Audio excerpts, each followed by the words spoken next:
Article 12 of the Belgian Confession is entitled The Creation of All Things, and it states, "We believe that the Father created heaven and earth and all other creatures from nothing when it seemed good to him by his word, that is to say, by his Son. He has given all creatures their being, form, and appearance, and their various functions for serving their Creator. Even now, he also sustains and governs them all, according to his eternal providence and by his infinite power, that they may serve man, in order that man may serve God. He has also created the angels good, that they might be his messengers and serve his elect. Some of them have fallen from the excellence in which God created them into eternal perdition, and the others have persisted and remained in their original state by the grace of God. The devils and evil spirits are so corrupt that they are enemies of God and of everything good. They lie in wait for the church and every member of it, like thieves, with all their power, to destroy and spoil everything by their deceptions. So then, by their own wickedness, they are condemned to everlasting damnation, daily awaiting their torments. For that reason, we detest the error of the Sadducees, who deny that there are spirits and angels, and also the error of the Manichaeans, who say that the devils originated by themselves, being evil by nature, without having been corrupted." All right, so 3 quick things about Article 12. The first of them is that there's very much an anthropocentric aspect of this, and by that I mean that man is at the center. We can see that in a number of places, in part, where it talks about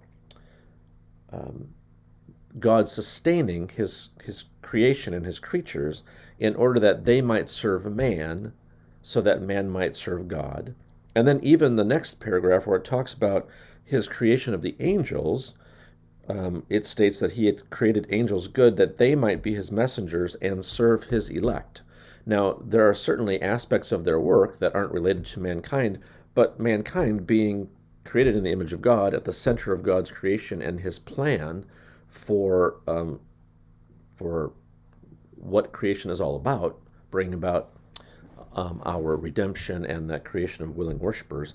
All of these things are very man-centered. Not that man is the most important in the sense of being, it's all about us, but we are at the center of God's purposes in all these things, and it comes out here in this article on the creation of all things.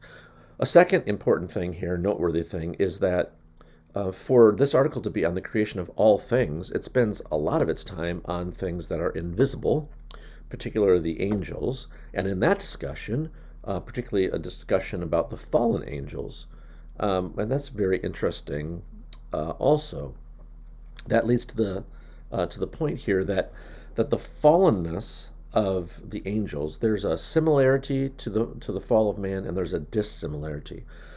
One of the similarities is that those that fell fully. Okay, even as man fell fully and was separated from God, man continued to be the recipient of sort of a restraining grace on the part of God, which the fallen angels, don't seem to have received in any way. So they fell completely. It does seem, though, that there's a dissimilarity. Well, there are a number of dissimilarities. One of them is that those angels that did not fall seem to not be in danger of falling, that there was some defined period of time where this happened, and then it was the end of it.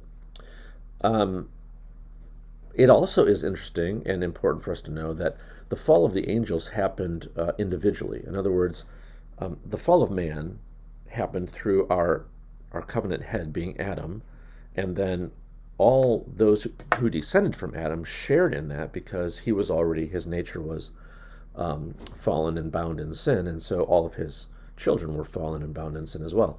But the angels don't have babies. They're not a family like humanity is a family, and so their fall was all individuals. Certain individuals fell, other individuals did not fall, but it's not like it gets passed down from daddy angel to baby angel. So there's that difference as well. The third quick thing is that here at the end of this article, it really makes the point that, well, in one of the points that is embedded in this is that evil is not